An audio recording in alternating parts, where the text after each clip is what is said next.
আচ্ছা ভাবুন তো, আপনি এমন একটা দ্বীপে আটকা পড়েছেন যেখানে সময় থমকে আছে। আজকের এই বিশেষ আলোচনায় আপনাদের সবাইকে স্বাগত।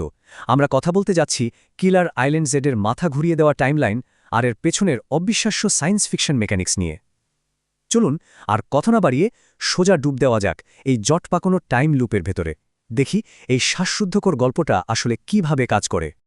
তো চলুন একদম শুরু থেকে শুরু করা যাক। টিএসএল কর্পোরেশনের নাম তো শুনেছেন, তাই না? ওরা খুব বড় গলায় বলে বেড়ায় যে তারা মানবজাতির উন্নতির জন্য কাজ করছে।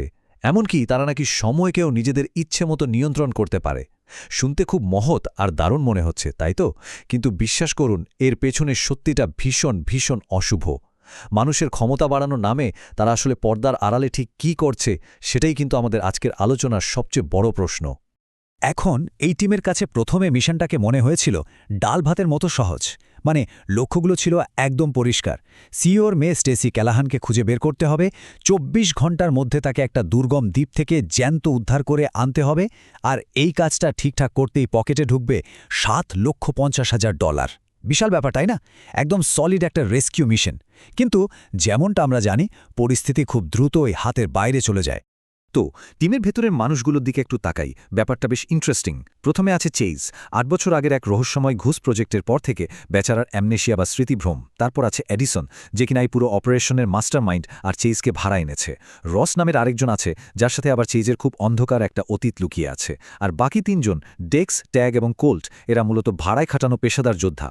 একটা কথা বলে রাখি, চেইজের এই স্মৃতি হারানোর বিষয়টা কিন্তু কোনো সাধারণ কাকতালীয় ঘটনা নয়। এটা মনে রাখবেন, কারণ পরে এটা একটা বিশাল সূত্র হিসেবে কাজ করবে। ঠিক আছে, অপারেশন শুরু হলো। আর শুরুতেই টিমটি দ্বীপের ৫ মাইল এলাকার মধ্যে দুভাগে ভাগ হয়ে গেল। সাউথ বা দক্ষিণ ক্যাম্পে গেল চেজ, ডেক্স আর অ্যাডিসন, আর নর্থ বা উত্তর ক্যাম্পে গেল ট্যাগ, কোল্ট এবং রাস। বুঝতেই পারছেন, ঠিক এই আলাদা হওয়ার মুহূর্ত থেকেই মূল সাসপেন্সটা দানা বাঁধতে শুরু করে।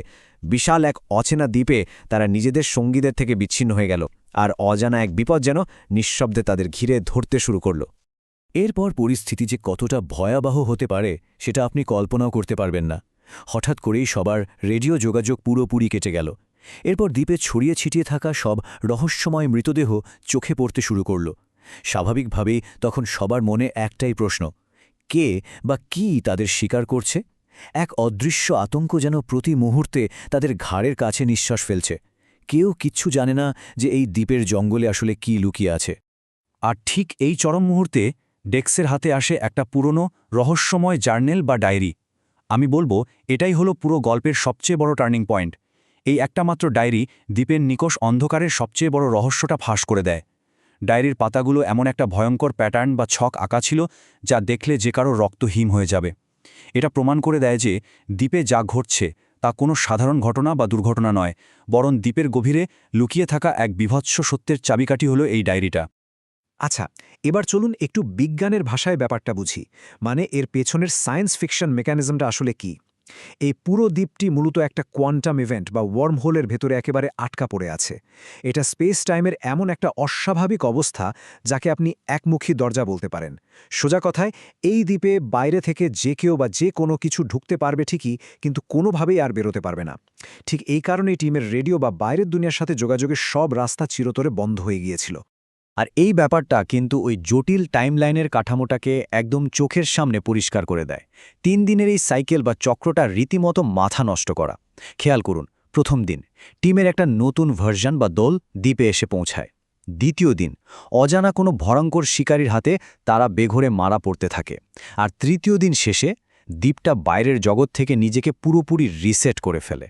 অর্থাৎ সবকিছু আবার প্রথম থেকে শুরু হয়, আর তারা এই ভয়ঙ্কর টাইম লুপের ভেতরে অনন্তকালের জন্য আটকা পড়ে যায়। এখন একটা বড় দম নিন, কারণ গল্পের সবচেয়ে বড় আর চমকে দেওয়া টুইস্টটা এখানেই। ওই যে বললাম না, কে যেন তাদের শিকার করছে? শুনলে অবাক হবেন, তারা অন্য গ্রহের কোনো এলিয়েন বা দানব নয়। তারা হলো এই টিমেরই নিজেদের অতীত ভার্সন বা ক্লোন। হ্যাঁ, ঠিকই শুনেছেন। একপাশে বর্তমান টিম, যারা মানুষ, কিছুই বুঝতে পারছে না, সাধারণ অস্ত্র নিয়ে শুধু প্রাণ বাঁচানোর চেষ্টা করছে।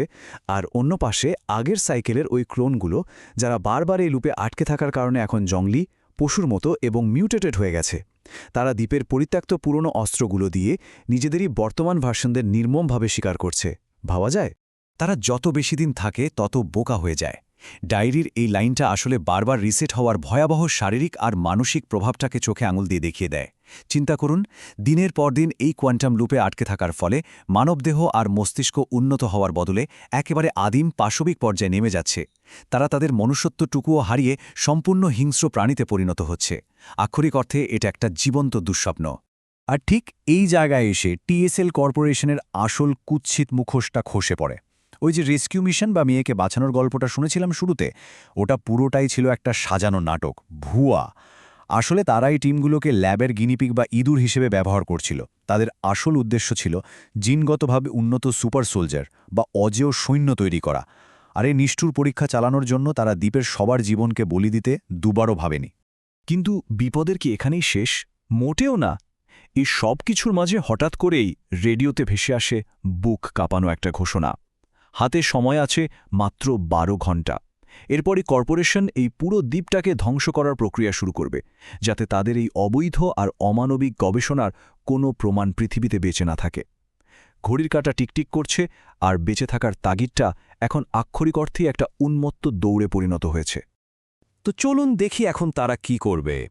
বাঁচার জন্য এখন তাদের প্রায় অসম্ভব একটা প্ল্যান সফল করতে হবে। প্রথমত 3 মাইল দূরে থাকা একটা পুরনো পরিত্যক্ত নৌকা খুঁজে বের করতে হবে।